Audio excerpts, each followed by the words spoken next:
All right. Um, this is what's called a jerry can.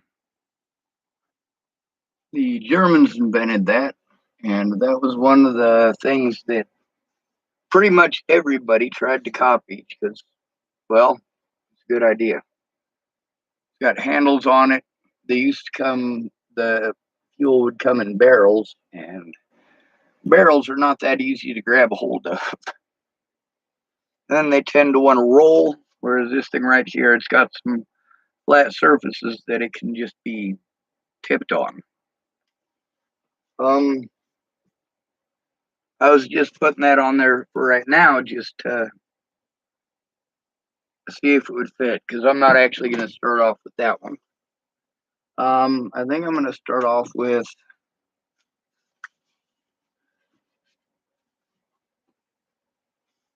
Oh, we'll start off with this one. This one is shotgun tactical. Obviously, it's airsoft. The tip on it, though, that's a Coca-Cola cap. The reason for that is because the cap broke off on this. I'm trying to find a replacement for that. It's got a collapsible buttstock. And then, of course, there's the magazine on it. Let's take a look at this. The hell is it not coming out? There it goes. This is what it looks like. It's got a little channel on the. Oh, I'm dropping all the BBs out. It's got a little channel on the side there that the spring goes through. And this one fires the same BBs as the other one. Just these ones are white instead of red, but they're the same size. This one does not function. It's pneumatic. You pump it and it pushes the air into here, and then you pull the trigger and it lets the air that you just pump push the BB out. Um, I don't know. I got this one because it's cheap and I wanted to go shooting. It did work for a little bit, but I had to mess with it a little bit to get it running. And there's actually a video about that when I first got it on here. So we'll set that one to the side. Um, then I got the blue one and the red one. These ones have the tips they're supposed to have on them. They haven't broken off. They come with a bright orange magazine. And it, again, it looks very much like an M16 AR-15. Well, actually, it looks more like an AR-10. An AR-10 fired a 308 Winchester round, which is huge. This thing is managed. This is the cocking lever right here. It slides forward and backwards. In order for the magazine to disengage, so you can see it through there, in order for the magazine to disengage, that lever has to be back. The reason for that is because there's a piece of plastic in there, and it seats actually inside of that magazine. So the magazine can't be pulled while it's in battery. Ah, shit. I fucking hate having to dry fire this thing. The unfortunate thing is you kind of do have to dry fire it when it's in place. You can get it out of there sometimes, but not always. So I got one of these in blue.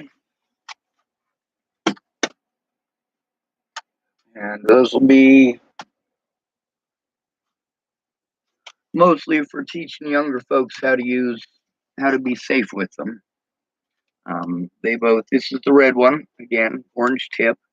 This is not a real, it's not a real gun. It's got the same features, same magazine, just a different color. You adjust the stock by pressing down on this lever and then sliding backwards. This one's a little bit stiff, but hopefully if I work at it enough, I'll be able to do something about that. So that's three of them. And then I have This is a Colt 1911 Target. It as well fires those little red plastic BBs.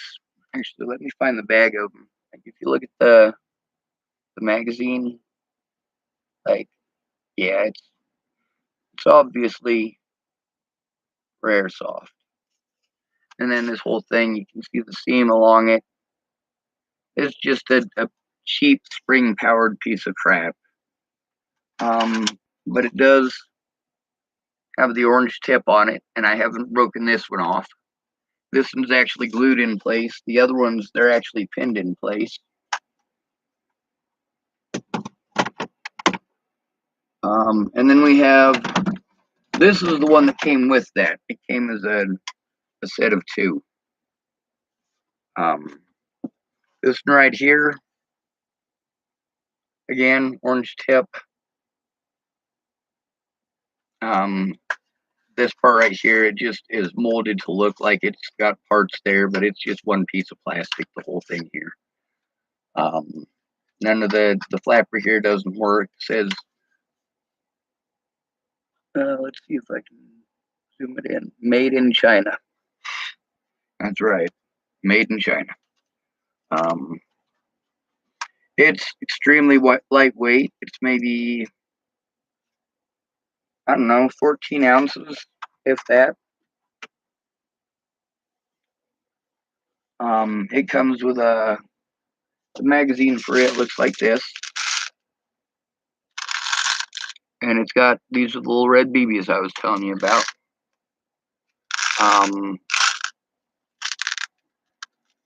This thing, you fill it up on the bottom, and you actually can just pull this down and shake it a bit, and they'll come back up through it. Let's take this off of here. This one right here I got from Chris Stegeman.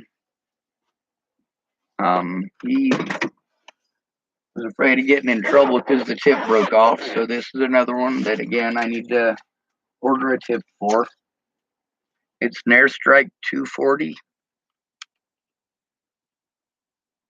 It's right there on the side. Let's see if we can get it to focus.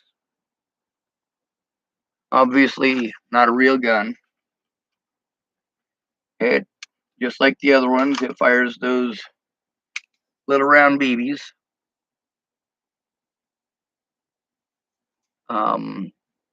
Same spring type magazine thing in the front. The problem is, without having the plastic tip on it, I keep it in this case so I don't end up getting shot.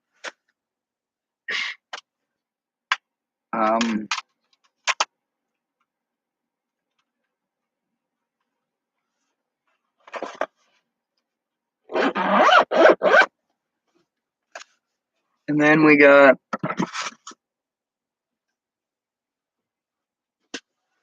this one is the really super nice one. This one is not airsoft. It's an actual BB gun. So it fires metal BBs instead of plastic ones, but it's still not a real gun. It was not sent with an orange flash hider like it was supposed to. And I knew that it didn't come with one, or that it didn't have one on it. But the advertising on it said that they actually had two of them. It came with a regular one and an orange one. Well, the orange one didn't come with it. So that would have been cool and all, but it just didn't come with it. Instead, let me screw this thing off of here. Oh yeah, it's reverse threaded.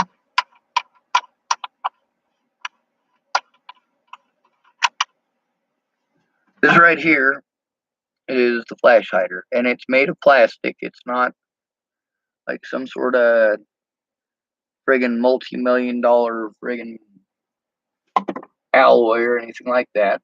And it's supposed to,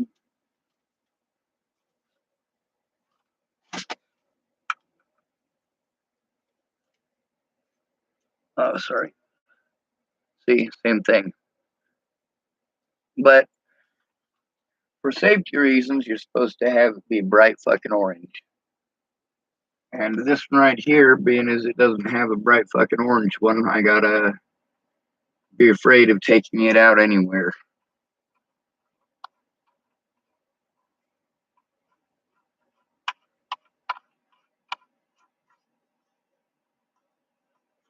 And it has, this one right here probably weighs close to 6 or 7 pounds. You can actually, if I pull it back far enough, maybe you can see it. It's not doing so well on that. There you go. You see that red dot? But you notice that it's not on the wall. It's because it just bounces off the inside of the glass so you can see it, but they can't. It's got a flashlight. The flashlight for this actually came off of this little one right here. It weighs less than a pound. And the same thing with the forward grip on this. This is just a cheap little plastic thing that came with that. You can see it illuminates pretty all right. Easy access to turn it on and off with my thumb there. Also, you can put it underneath and have it so that you tap it with the front end of your finger, and that'll turn it on. This one actually has a lot of the features of a real one: the takedown pins, selector lever, the cocking lever. The forward assist doesn't actually work because it's not a real firearm. It fires BBs. But all in all, looking at the things that are going on, what people's interests are, a lot of people aren't into the same things as me. Like I would rather go out messing around with this one right here. And what does it fire? Fires foam darts. Now I'm not gonna show you both of those firing just because only one of them has CO2 in it, and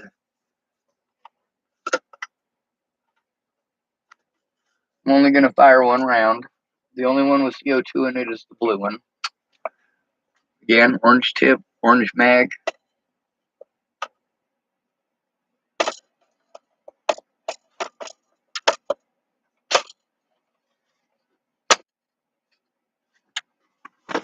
And then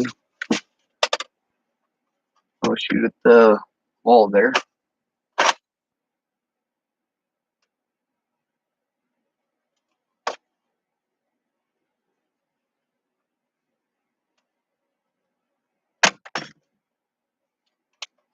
See, nothing to it.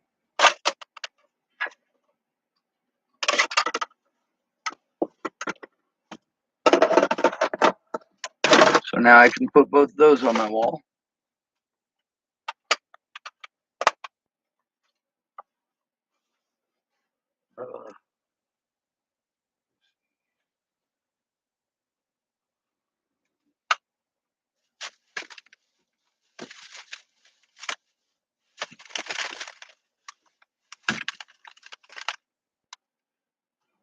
And then that allows me to put this one away because they're both the same model. They're just different colors.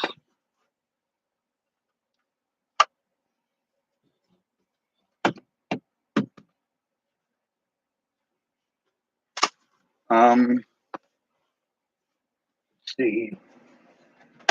This one right here does not work, so I'm not going to show you how it works, obviously. In the very end of it, if I take this off, you can see in there that it's not a shotgun.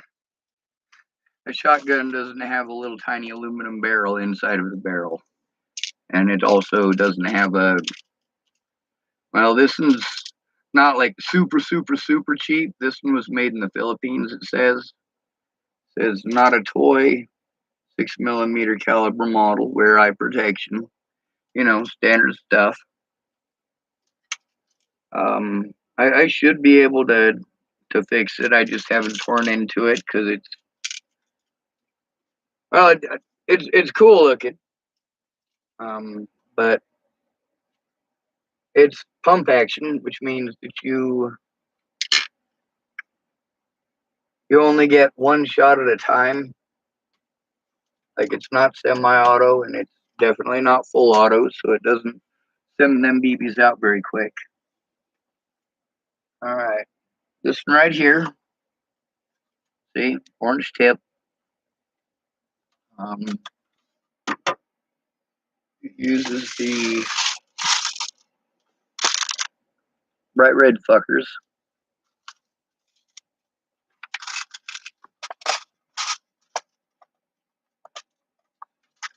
All right. I don't know why that was so complicated. Let's roll pull this one up because these go faster. These go a lot faster than that Nerf. So the BB hasn't fallen out already. Oh yeah, I need to take it off the safe.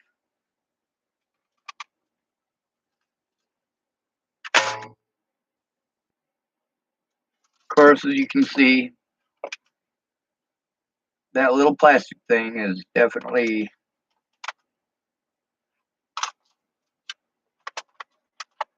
not going to go through this. It's not going to go. Really, it has problems going through a piece of paper at fucking 20 feet. So, I guess we'll fire a second one. You have to pull the charging handle back every single time that you use it.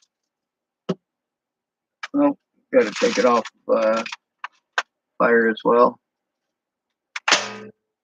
Now you can see how that would get tedious, right? Having to take it off your shoulder. You don't get the second shot very quickly out. You have to recock it for every single one of them.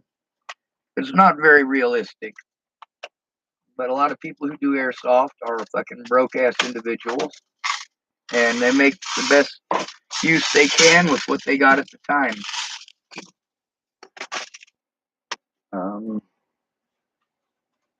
Put that one back up.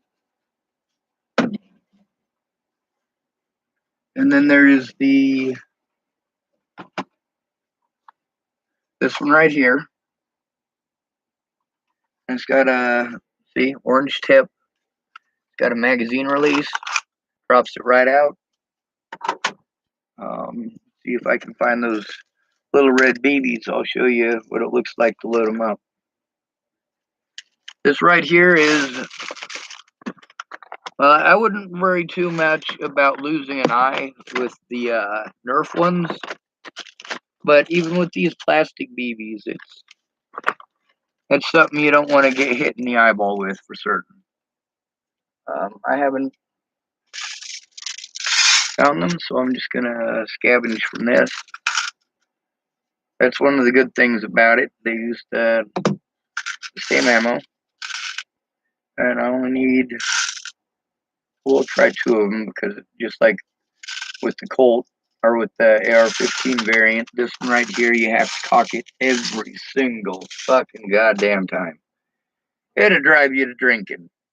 Won't drive me to drinking, but yeah, pull back on this. Sorry.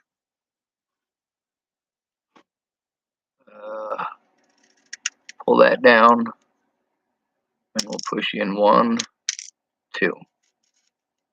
See, the red thing. We'll take that, and we will put it in this thing, and then we see if I can actually get it to cock this time. Pretty stiff action, or pretty stiff spring. Of course, it has to be. That spring is what's pushing this little plastic BB out.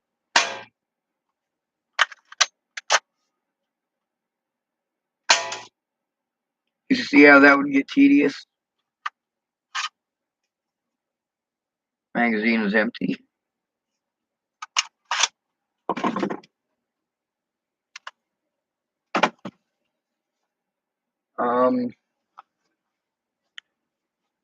Let's see. Where's the one I got from Chris? Put it somewhere. Ah, yes, over here. This one right here fires again, the same BB. Again, I'll scavenge. This is the one that doesn't have an orange tip on it. I was thinking about just taking one of the Nerf darts that has the orange tips on them, going down to Wally World or whatever and getting, a 5-pack or something. But actually, uh, the ones that came with the red and blue Nerf things that I got, they actually came with those types of darts. I'm sorry about moving this around like this, but I'm actually I'm looking at the camera view. Um, that way I can see what you guys see, and with that over there, it makes it difficult at times. All right, so that right there, I might be able to fashion into a tip somehow, but I don't know. I also have some spray paint, so I might just tape it off and fucking spray paint it. I don't want to get accidentally shot. One of the ones that I got of the AR-15 type variant, it's got paint on it all over the fucking place.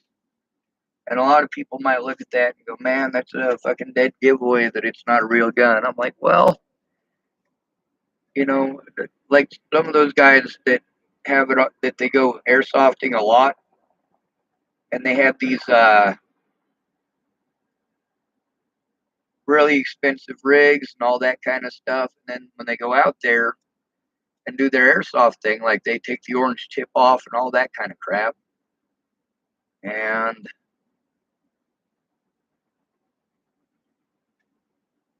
oh, sorry, I'm trying to get that second BB in there. All right, it worked. They don't want a whole bunch of bright orange stuff all over it because their intent in their airsoft games is not to get seen. You don't want any bright colors or anything of that nature that'll really pull you away from your environment. You want to stay with pretty much earth tones. And see,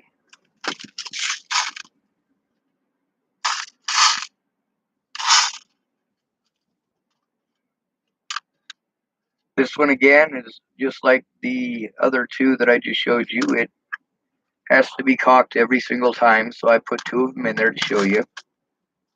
This one is supposed to go a little bit faster, but not by much. And of course, as always,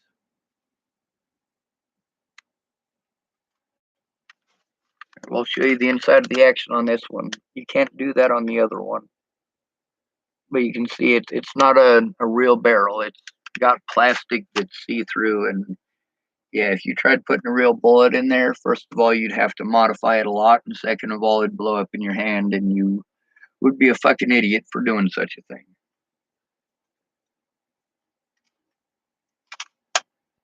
All right, we got the magazine in.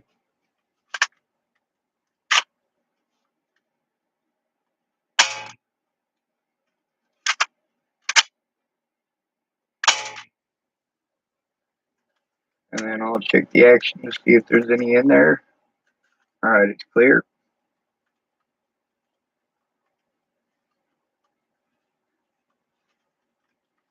So on this one right here, what I actually want to do is put a strip across here and one across the front. When I think about the whole airsoft thing, I'm not interested in, really even taking part in that. I just need something to work on. And I've already had a few people tell me, dude, you don't want to do that. You're going to spend all of your time fixing those goddamn things. And I'm like, well, that's kind of the point. It gives me something to do. It keeps my mind busy. And I don't have to deal with a whole bunch of other people whose fucking opinions on autism and homelessness and the mentally ill is somehow magically justified in their head and being a bunch of fucking goddamn asshats. I just want to fix things and be left the fuck alone. But I do like fixing things. It is an unfortunate character flaw that I also love human beings.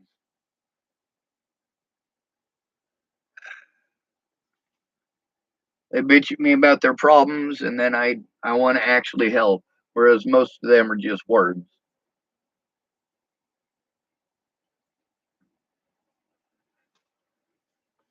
Now it's time for the scary one. It is pretty scary, isn't it?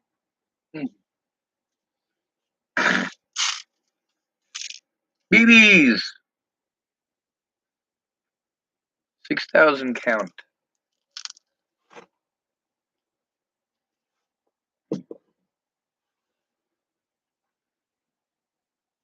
That's what this thing is full of. It's a speed loader. It's got a BB at the end, and of course it is. See if I can get it open. All full of BBs. You push the tab down. I'll show you how that works after I go through a clip, though. This is the clip that comes with it. Well, actually, it's a magazine. I need to stop calling it a clip. I can show you what a clip is if a friend of mine will let me borrow his. Um, he's got stripper clips for the M1 Grand and stuff, so I can show you what they look like. Although they're not airsoft, so there's no need to and no reason to.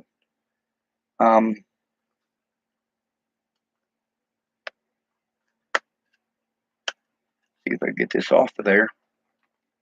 Yeah, I am not very fucking useful right now. All right, side plate comes off. It does look like a real magazine from the outside, but on the inside, it's actually powered by two CO2 cartridges. So there's no springs to mess with or anything like that. And only thing is, it's black on the outside, and it's meant to look like it's metal on the outside, but all the metal's on the inside. The outside's plastic. There are a few of them they sell now that are like 300 round high capacity. Um, and you can get them both for BB guns and for the airsoft. It's just a matter of BB size and material. These ones are the airsoft ones are 6 millimeter,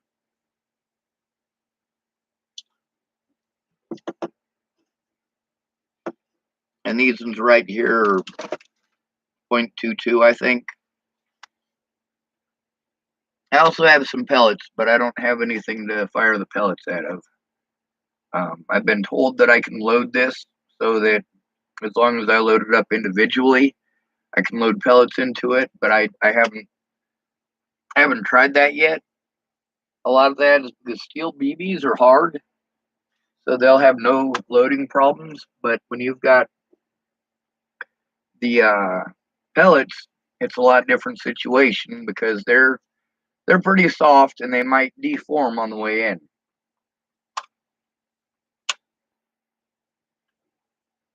All right, I'll go over here so that I'm partially holding up the light. Now, of course, this is just to show you that we'll put it on single fire first.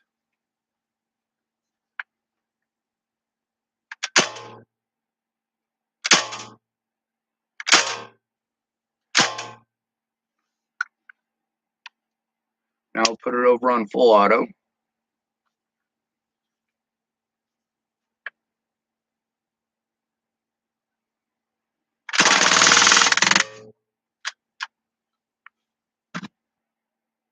Yep, all sorts of BBs in there, but guess what? None of them made it through the thing. I wonder why that is. Probably because they're not real fucking bullets, they're BBs. Anyway, I told you I'd go through 2 clips of this, so I'm going to do that.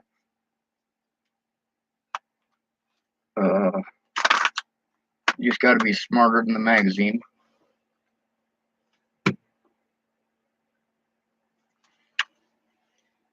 Now, none of these are my personal service sidearm. I don't carry any of these with me anywhere. And if I do plan on going somewhere with them, it will be with a supervised adult. All right, so what you do here is there's a spring catch here that goes down, and on this thing you have a little barb thing. You slide that over it and slide it down until you hit that hole right there, and this will actually rock into place. You'd hold it in place with that one finger. This part right here is called a plunger. You tilt it so that gravity will make them roll this way, and you push it down a few times.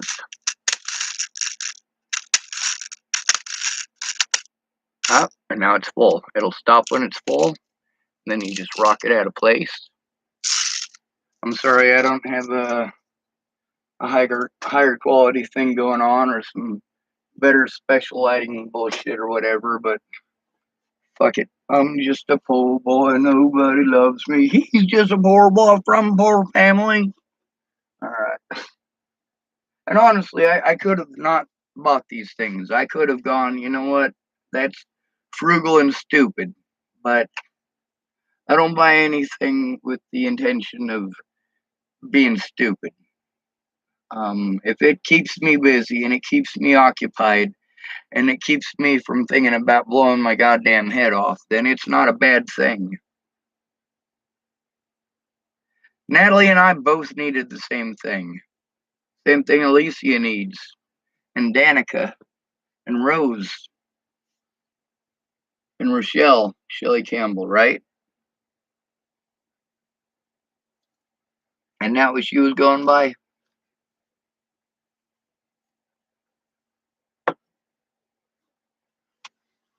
So we'll use the second one here. And y'all notice it's pretty loud, right? Well, there's some settings on this thing that'll make it louder. All right.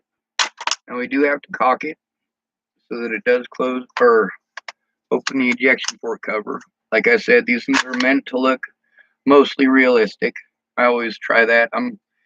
I've had a lot of friends with AR-15, and I always check that. It's a bad fucking habit. On this thing right here, it doesn't work. It just looks like one. Same thing right there, right there, right there. They all just look like a forward assist, but none of them actually are. All right, we'll try one more.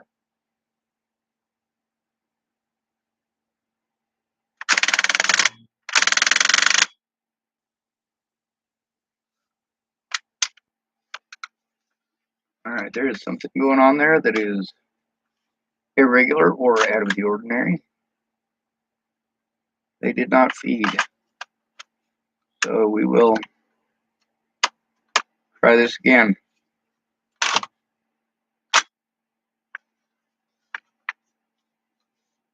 That might mean that it's getting down to the bottom of the CO2 though. Oh yes, I gotta take it off. Safety. Yep. It is out of CO2. I'm gonna try it one more time just to make sure.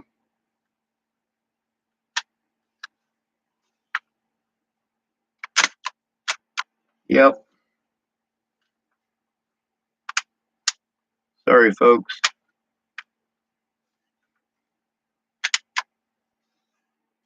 Well,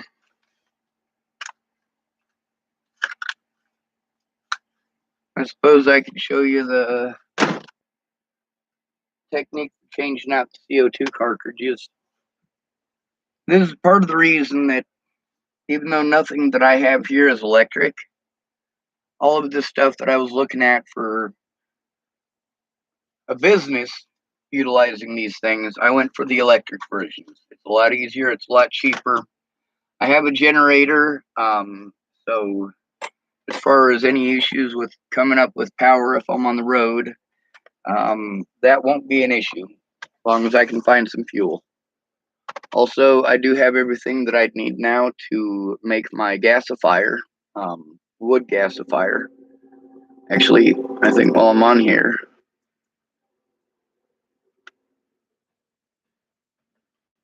wood gasifier. It'll probably come up with YouTube first. Nope, it's got a bunch of people who sell them apparently.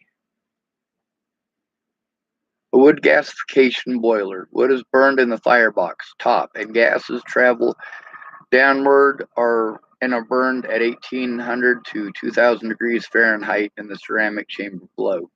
The hot gases then pass through a fire tube heat exchanger to transfer heat to water stored in a large tank. By the way, you can actually use this method to utilize and create a lot of your own fuels, because you can actually, in a wood gasifier, you can actually not only make it so that it creates 7 different types of fuel and separates all 7 of those different types of fuel, and can run off you can run a internal combustion engine off of all 7 of those types of fuel. You've also got the fact that it is exchanging its heat with water, which means that there's differential in the water temperature, and well, you can definitely use that to your advantage by using some of that water as steam.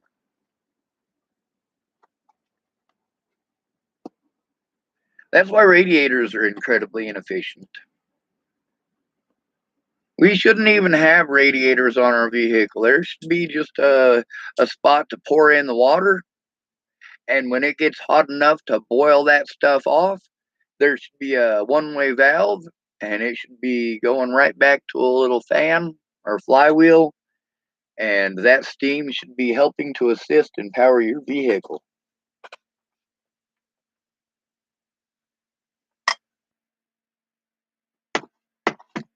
This is what these look like. At the front end of it, oh, sorry, I need to change over to, oh, here we go.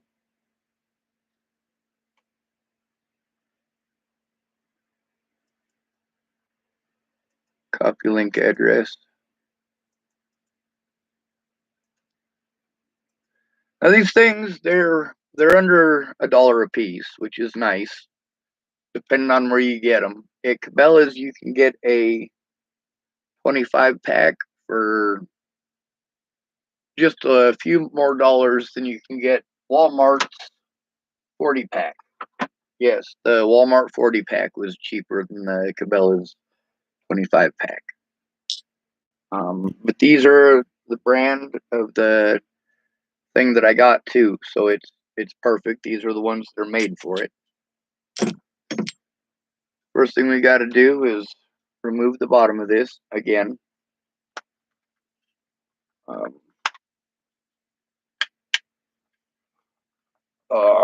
Sorry about that.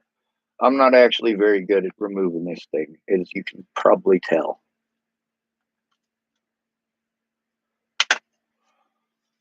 All right, we got the cover off. Maybe I'll turn this way a little bit. There's got to be a way to soften that light, because it being that bright over there is part of the reason for this thing to be so fuzzy and grainy. All right, so in here there is a Allen wrench right here that actually fits inside of the stock of it.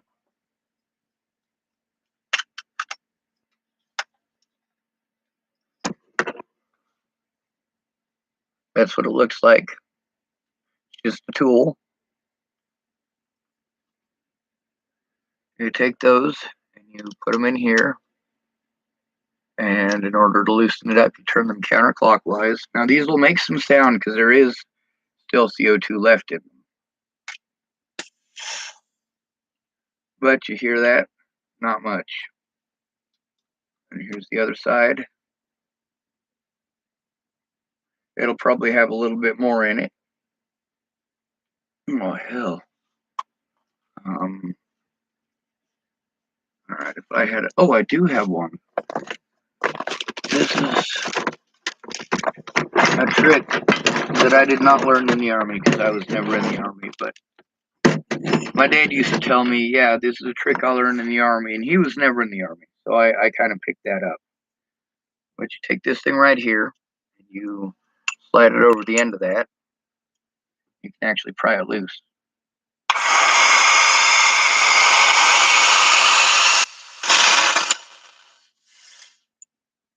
All right, you hear that?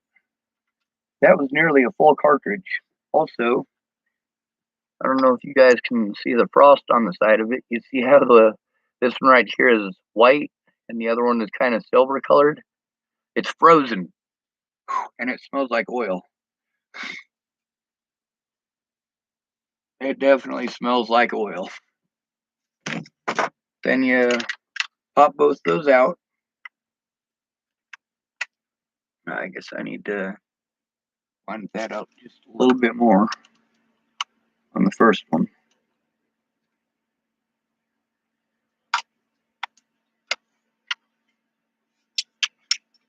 And I actually use these for stuff later on. Oh, that's cool. We'll see if it'll pick that up.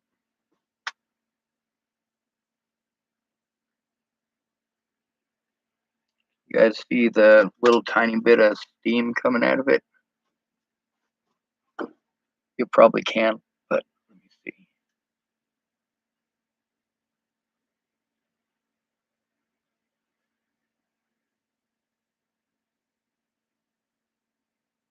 Yeah, that's coming off of this CO2 cartridge. It's still cold. That's thermodynamics. That right there can actually be used to run an engine as well. Anytime that we allow any of that out, we have a problem with systems loss and inefficiency. We like to think of putting a radiator into something and putting the water in there and having it circulate like that is more efficient. And in some ways it is, because water is a very heavy fuel. I think it's gasoline is only like 2/3 the weight of um, water. That's actually something that you should look up the duck airplane.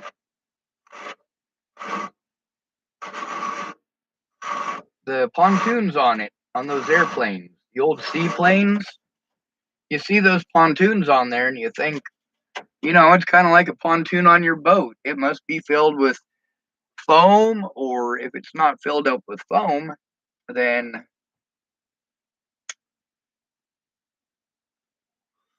it's probably full of air, right? Reasonable deduction. But no, those things were actually full of fuel. On the ones with two pontoons, each one of those pontoons weighed more than the entire rest of the aircraft combined. So yeah, they were very bottom heavy. It kept them very stable in flight, and there was not a chance in hell of ever doing anything fancy like a loop-de-loop. The best you could do is, what do they call it? A tail hook, or not a power slide, but basically they hit their rudder either hard right or hard left, and it basically makes the airplane kind of fly crabwise. But you can make a full flat turn that way. Actually, I'll show you a picture of the seaplane that I think about most when I think about that, though. The one that I think about is let's see, U.S. Navy Search and Rescue Seaplane 1942.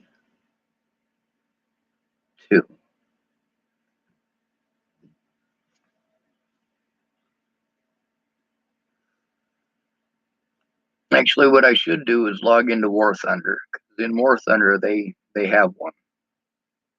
Oh, it's looking that up on YouTube. I don't want it to look it up on YouTube. Um,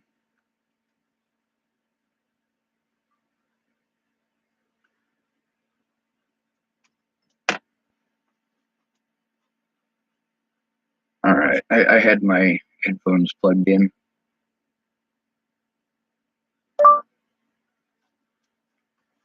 United States Navy Sea Rescue Seaplane, World War II.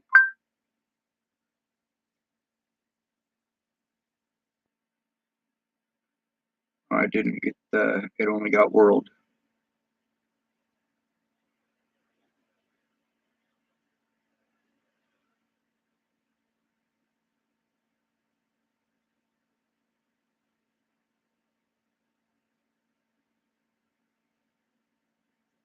Let's see.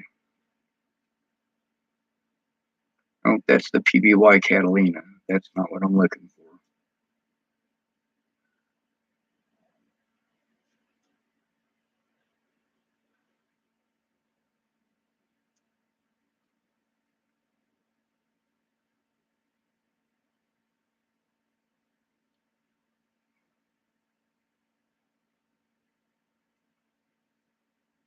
It's nice when you have all this stuff set up ahead of time, but I don't exactly work that way, do I?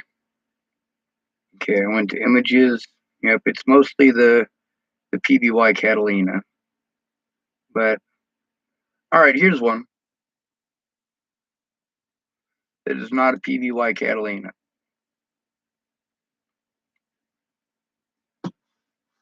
By the way, the first serviceable seaplane was created by Glenn Curtis. Um, Not that anybody really gives a shit about that. And I know this thing's supposed to be about airsoft, but Vought OS2U Kingfisher. That's what it's called. It's right here. Dull that a little bit, maybe it'll focus. You see those two things, one on the edge of each wing? Those ones were, well, they started off as just pontoons, but later they were external fuel tanks. But that one in the center was a fuel tank. It could also be used to put people in it or supplies. Oftentimes, groups of these would actually go out and resupply other seaplanes. And they were also the most common airplane as far as going and finding downed pilots. Like, let's say we got a battle over Bougainville involving Pappy Boyington and his boys. That'd be the VMF 214, Boyington's Bastards, aka the Black Sheep Squadron. And so one of their pilots goes into the drink. That's what they call the water. Well, that doesn't mean that he's dead. There might be a chute, and just because there isn't a chute doesn't mean that they didn't find some way to power glide down or skiff across the water or somehow magically make it through, and they'd radio it in what the coordinates were, and one of these Kingfishers would go out there and rescue the pilot and come back. Now, there was a bit of difficulty with that. The Kingfisher is pretty slow. It was difficult. It had a very long range just because it had access to more fuel than usual if it so chose. They actually would fly those out to submarines. And you see, it's not that big. It's not going to carry fucking millions of gallons of fuel or anything like that. But they could resupply submarines on the water with those O2SU Kingfishers.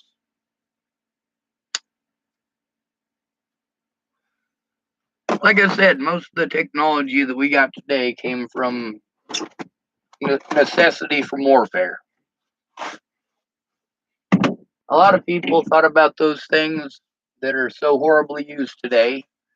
They thought, well, if I design this, it'll make war so terrible people won't do it anymore. Well, that didn't work out too well, did it?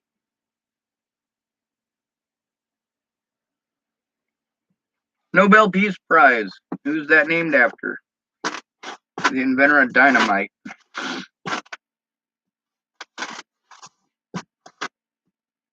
Sorry, we got goat head stickers out here. And I got one in my shoe and it is bugging the living fuck out of me.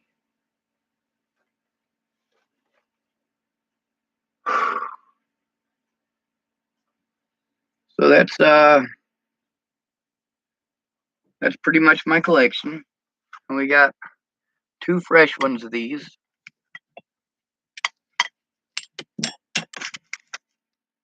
These actually can be used as measuring devices. I cut the end off of one of these so you can see on the inside of it. You know, it's just a metal tube. It's not seamless. The seam is nice enough that you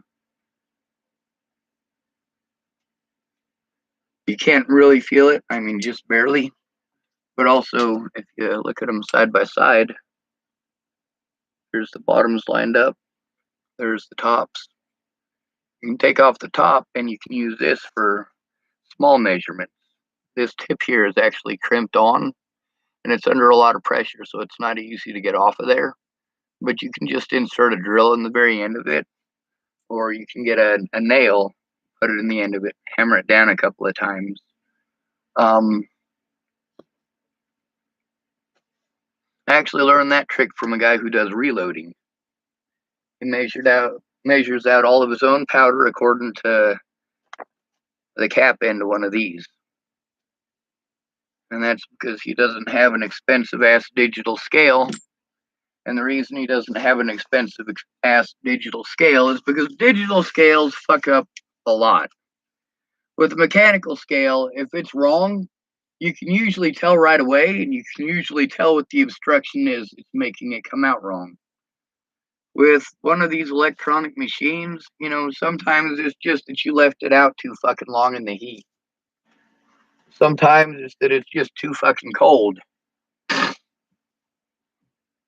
That changes the effects of how the springs and all the measurement units within it actually perform. So, if you go to you guys in Colorado go to dispensaries, right? Well, if it's really hot, those springs are gonna react differently than if it's really fucking cold. So, if 2 dispensaries have identical scales and one of them keeps their place at 58 degrees and the other one keeps their place at 74 degrees, it's not going to weigh the same. The scales are not going to measure it the same.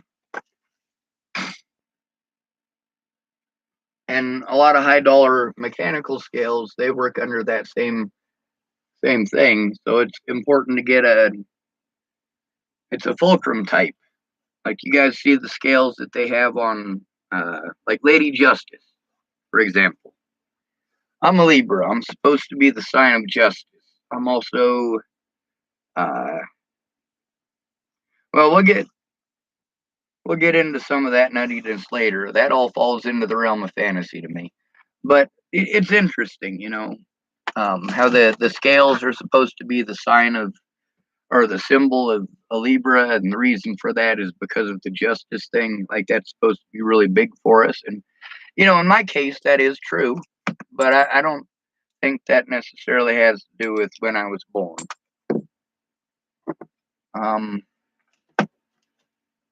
All right, so you take 2 of these, you put in the one on this side first, you slide it in there, put it upside down, like that, and then you take your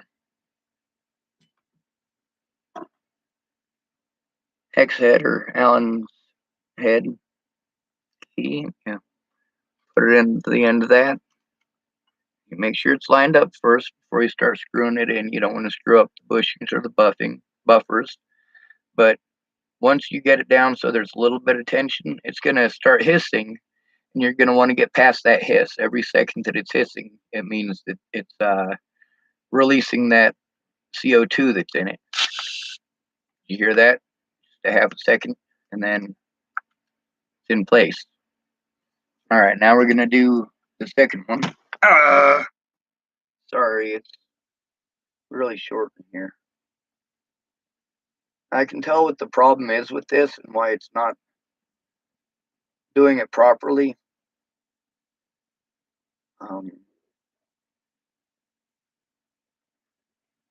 But there ain't a whole lot I can do about it. I'll just have to order another magazine. This one does work. It just isn't quite working right.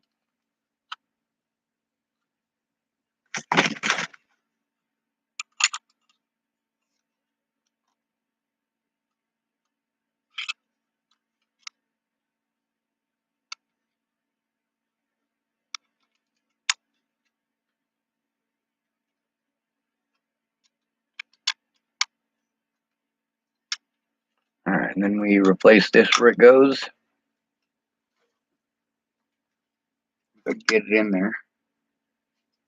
And then once we've done that, we can put the side panel back on.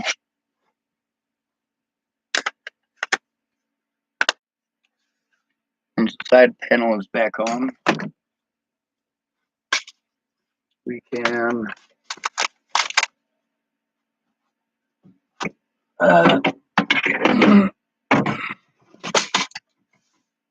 yay!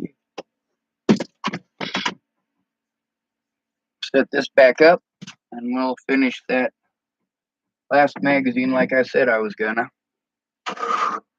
And I get that this is an hour long. This is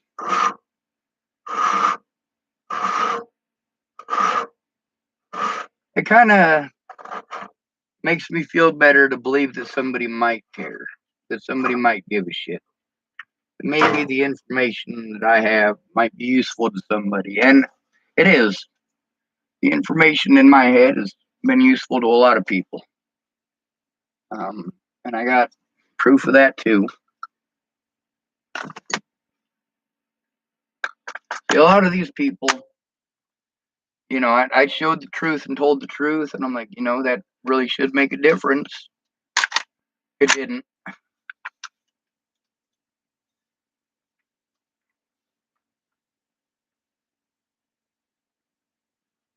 Let's set it to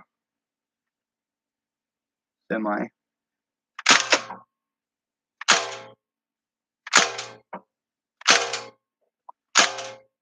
And then we'll set it to full.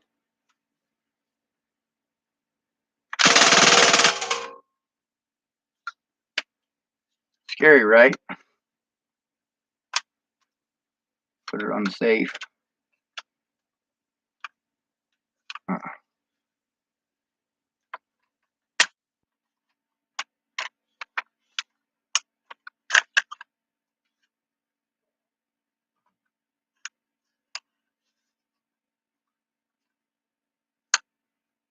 Oh, yes.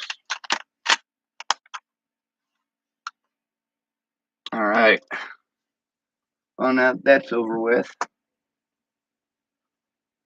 Now, none of these are the type that I ordered. Most of them are similar to this right here, but this one is CO2 powered. All the ones that I ordered are electric powered, which means that they run off a MOSFET valve or a MOSFET system and an electric motor. Again, like I was saying from the start, none of these have real bullets. None of them. Now, all of them are just a little bit of spray paint away from being the scariest goddamn thing anybody ever saw me walking down the street with. But I didn't get black spray paint. I got orange spray paint. And the reason for that is for my safety and for the safety of others. That one that I got from Chris, I might spray paint it tonight in front of you guys. Or this morning, I guess. Because I could probably do that right now. And that way, I would be far less likely to get shot for having it. And I'll do the same thing with the shotgun. That way, nobody fucking blasts me in the head for having something that, well, it'll probably piss you off if you got hit with one of them things, but it's not going to kill you. Now, one of the differences between the one that I was just showing you and the ones that I ordered is that the ones that I ordered have 6mm plastic BBs. Uh,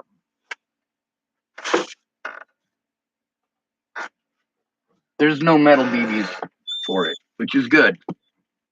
That would be a lot more dangerous and it would hurt a lot more if you got hit.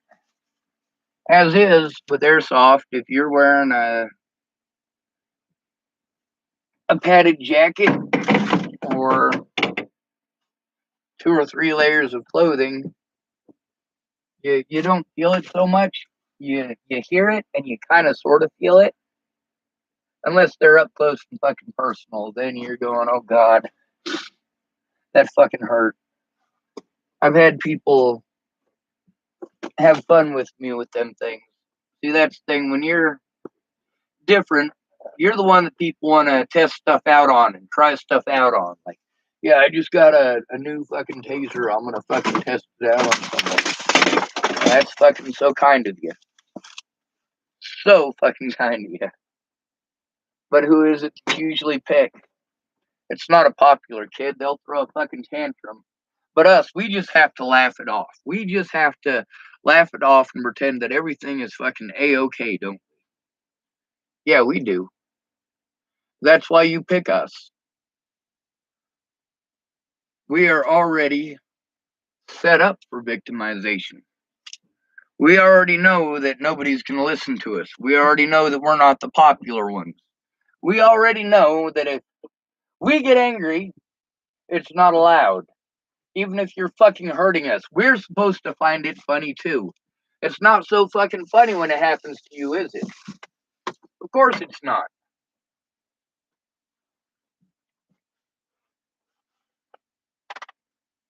I'm glad I got my airsoft. In a pinch, I could probably defend myself with those. But then again, I could use a lot of things to defend myself. I could defend myself with this. I could defend myself with this.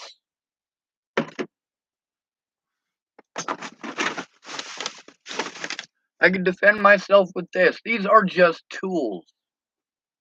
A firearm and a vehicle. These are just tools too. They're also extremely dangerous tools.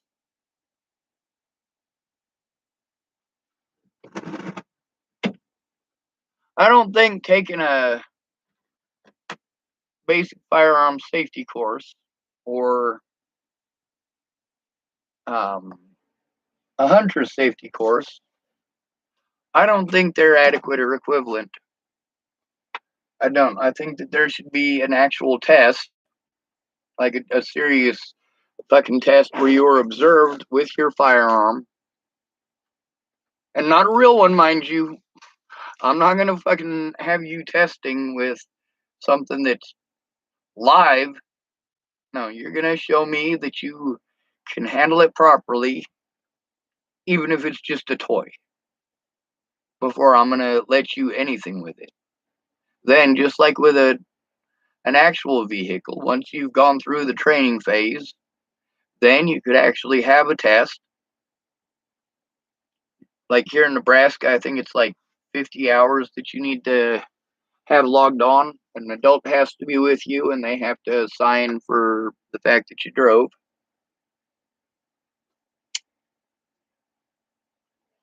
I didn't have one of those. I got my driver's license when I was 23. Shit was fucking hell before that. Having a driver's license made a lot of shit easier.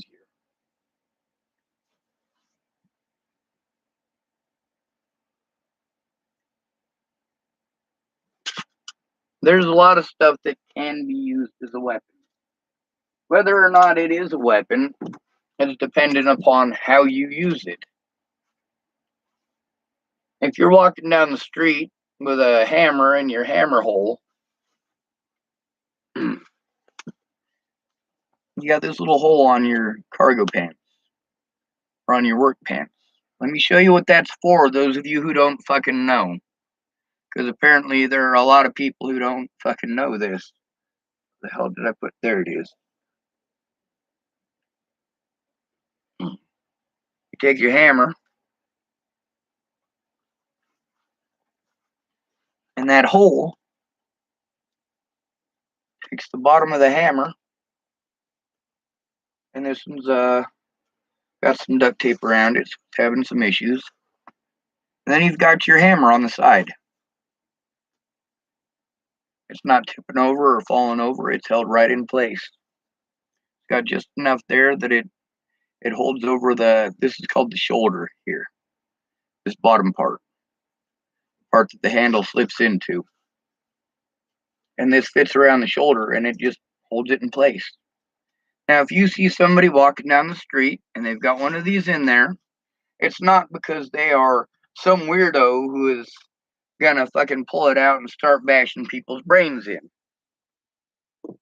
They probably are working construction or might be working on their own house. Why would they be walking down the street with it? Well, they might have had to park around the block. They might have a service truck that is too fucking big to fit in that particular area, which there's a lot of residential areas where, yeah, you can't even drive a service truck around the corner. They make it like that intentionally. They only want people with small, compact vehicles there. And they make basically what's the equivalent of a one-lane road. I mean, it's just wide enough that two vehicles can pass each other. You can't even park your vehicle on the street because it's not wide enough. There's a lot of European streets that are like that, but the reason for that is because those streets were made and had buildings around them, you know, hundreds and hundreds and hundreds of years ago. A lot of the towns that we have were built or designed after the modern road ideas, especially out here in the West.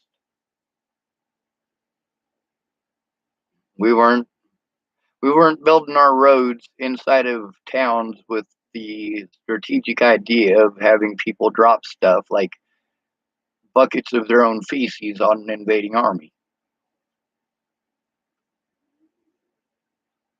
All right. I was pretty sure there was something else I was going to look up. Probably a few things. Look up the O2SU Kingfisher. It's got a pretty interesting story, pretty interesting backstory, and also, if you would like, you can find on YouTube and other places the Black Sheep Squadron. That's well, it's based on a true story of the VMF 214 and Greg Pappy Boyington. He and I went to the same high school in Washington State. Obviously not at the same time because I wasn't alive in World War II, and that's when he was fighting. But also, he is the only pilot in American history to be given credit for kills on the ground as far as becoming ace. Even though he was too old for U.S. Army aviation, they let him in because he had experience flying with the Flying Tigers in China. That was a volunteer group of Americans who went over there with the express intent and purpose of helping out the Chinese against the Japanese. When I say that we weren't officially at war with Japan until December 7th of 1941, I mean, it wasn't official, but we'd been sending a lot of our pilots over there. A lot of them, the purpose was to get them some training in actual air-to-air and air-to-ground combat so that they could come back and train our boys. But also, we had to kick them out of the U.S. military.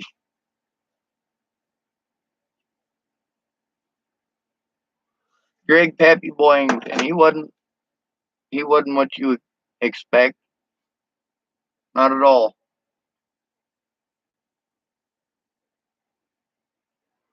None of us really are, though. There's what people have in their heads about who you are and what you are and what you do and why you do it. And then there's your real motivations.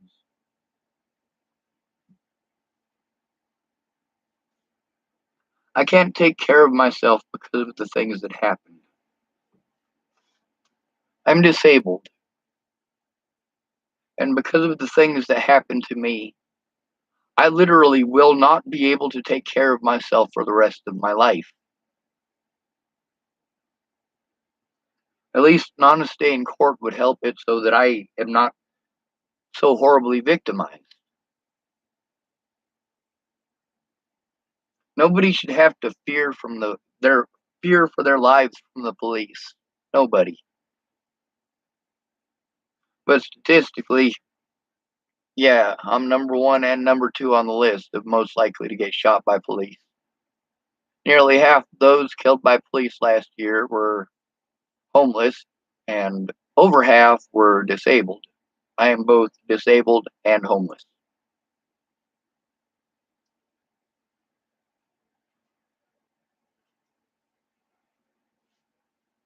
Fuck it though, right? I'd like to look at the bright side. If I have to use these things to defend myself, at least I know I'm not going to kill them on accident. I know that I can't run away. I don't have the physical ability to run away. People keep forgetting that. As far as my purpose for them, the ones on my wall right now, the red one and the blue one, those will be for teaching children proper safety and adults, because I'm not going to hand that BB one. That shit hurts when you get hit with it. If somebody's going to fuck up because they don't know what the fuck they're doing, I would rather they fuck up with, let me see if I can find one of them things. I'd rather they fuck up with one of these foam bastards than screw up with one of these sheer metal BBs. That would hurt like a fucking son of a bitch. And the 6 millimeter plastic ones, they're kind of an in between thing. Like they don't hurt as bad, but if you get hit with one point blank and it's up close, it does hurt.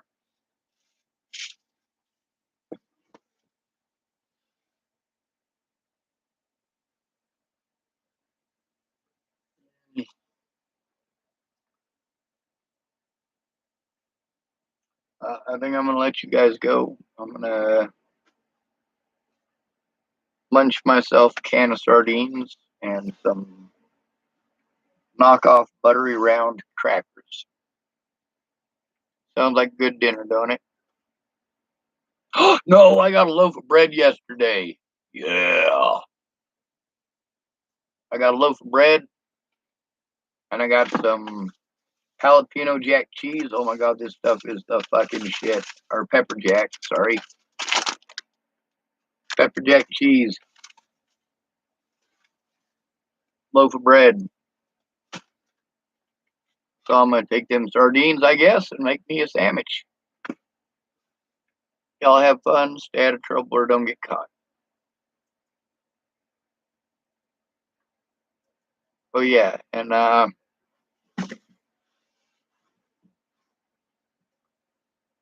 don't look away, please. When you see horrible things happening to your neighbors, or even to a stranger when you're walking down the street, I want you to think to yourself, what would you do in that situation? You got all your great ideas. When you're seeing it unfold live in front of you, it's a different story. Don't look away. Bear witness.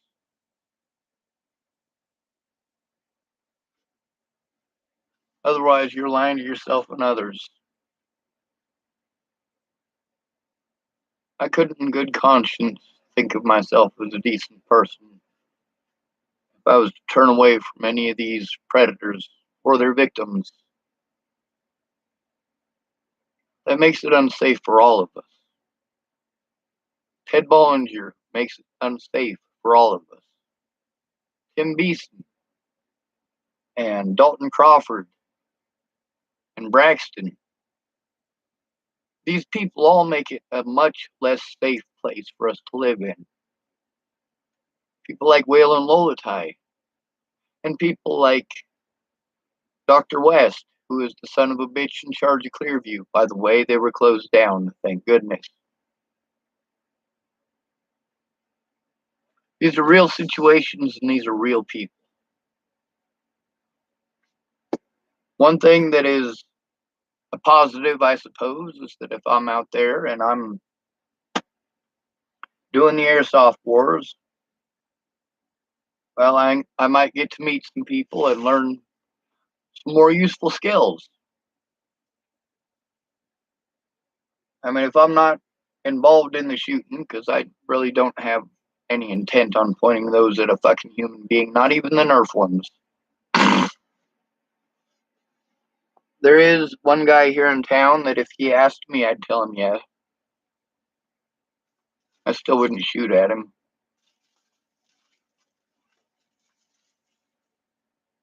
That might piss him off. But a lot of people who have been places that you and I have never been know things that you and I don't know. Those of you who have never been in the system that want to tell me that I'm the one that doesn't know what I'm talking about, you're a fucking moron.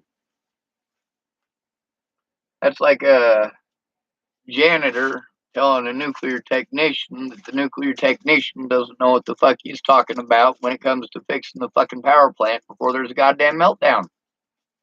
Yeah, in that situation, I don't want the janitor. I want the nuclear technician. I don't like nukes. I don't like nuclear energy. I do like the efficiency of it, but it is dangerous. And with something that dangerous, I don't want a fucking idiot telling me what to do. An intelligent person would know in that situation that they don't know what to do. An intelligent person in that situation would listen to somebody who knows. I told y'all what it was like in the system. But you see, the difference between the other victims and myself is the other victims are primarily women and minorities that you listen to. When it comes to the homeless, you really don't give a shit. A lot of times when they make those shows where they go and talk to a homeless person, I'm like, oh my God, they asked an alcoholic. Why do they always pick a fucking alcoholic? Why is it always an alcoholic?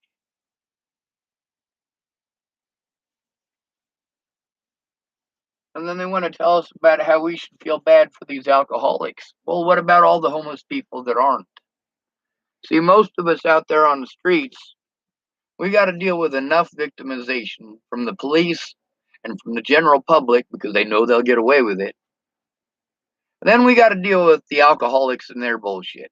Most of the time, when the cops are called, actually called, and they've showed up not to fucking just be douchebags to all of us, they showed up because somebody who was an alcoholic was fucking making a big goddamn problem over nothing because they were drunk.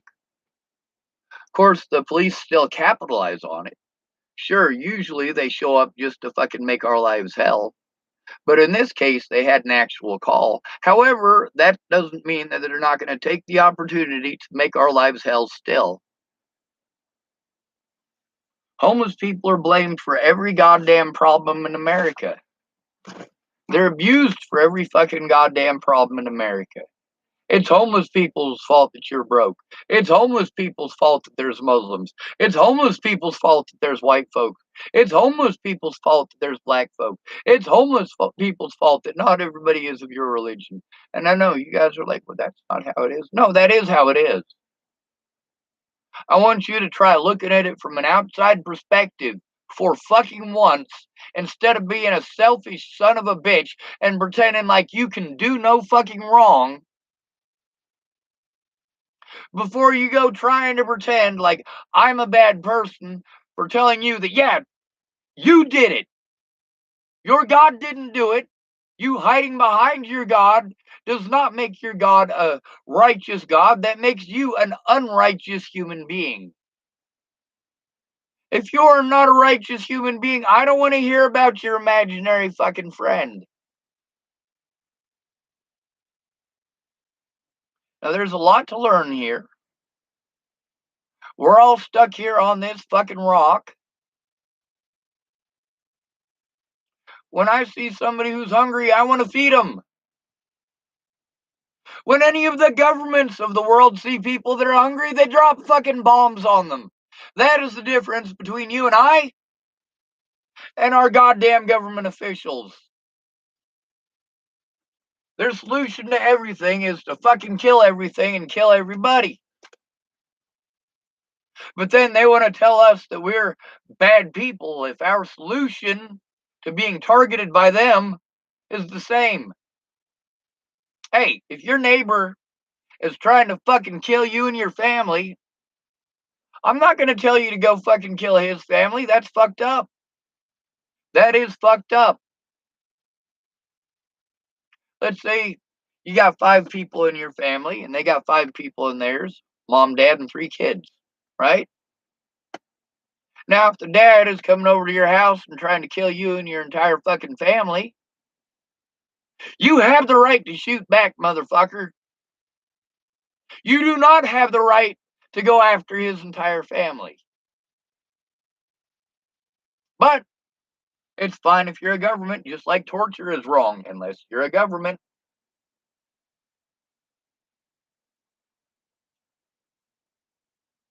Y'all ever hear of a guy named Voltaire? Voltaire. I want you to look this up. This is on my recommended reading list, and it's in French, and I don't speak French.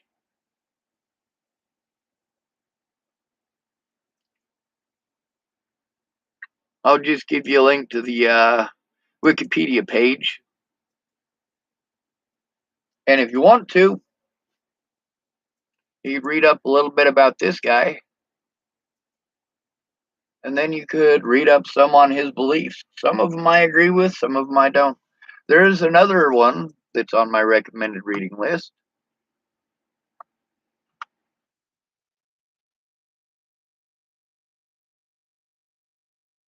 called Mein Kampf, and it is by Adolf Hitler. Now, do I like Adolf Hitler? No, I don't. However, if you understand his way of thinking, then you can present a better argument to anybody who tries to throw that way of thinking at you. I read the Bible as a kid because I believed in Jesus. Still do. I just don't believe in the same Jesus that you do. Now, Mein Kampf, I'll have you know, much of that stuff it was actually written by a guy here in America named Henry Ford. A lot of the stuff that Adolf Hitler wrote about, especially his anti-Semitism, much of it he wrote or plagiarized Henry Ford. Train.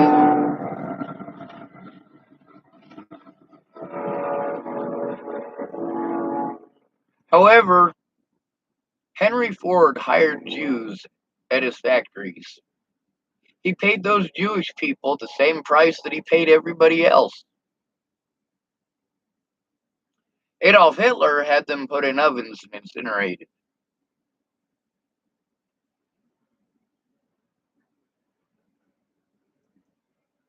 Henry Ford had some fucked up ideas, but he was still an equal opportunity asshole. Now, Mein Kampf, especially if you're a black person, I recommend reading Mein Kampf. Especially if you're a Native American, I recommend reading Mein Kampf.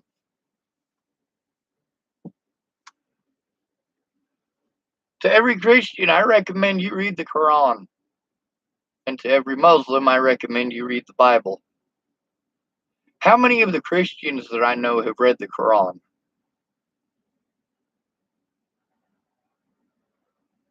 How many of the Muslims that I know have read the Bible? Most of them, actually. Most of the Muslims I know here in the United States are converts. No, that's not a derogatory term. It means they converted from, in most cases, baptism. The Baptist church is what they were fleeing. And all of them had the same thing to say about the Baptist church. Every time there's an argument at the Baptist church, they make a new Baptist church.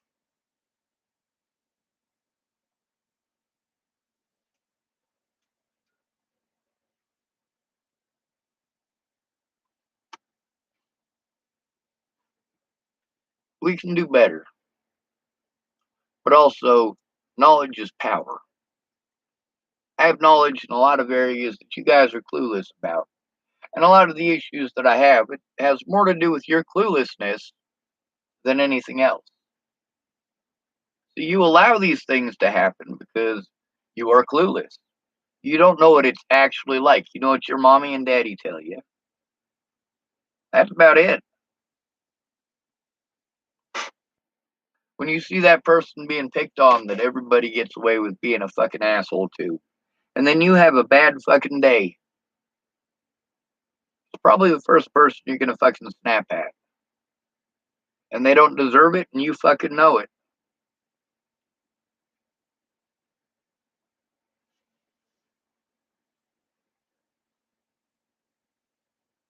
Now I'll be able to observe tactics, small unit tactics, things like that. There are a lot of people that do the airsoft thing that are in the current military.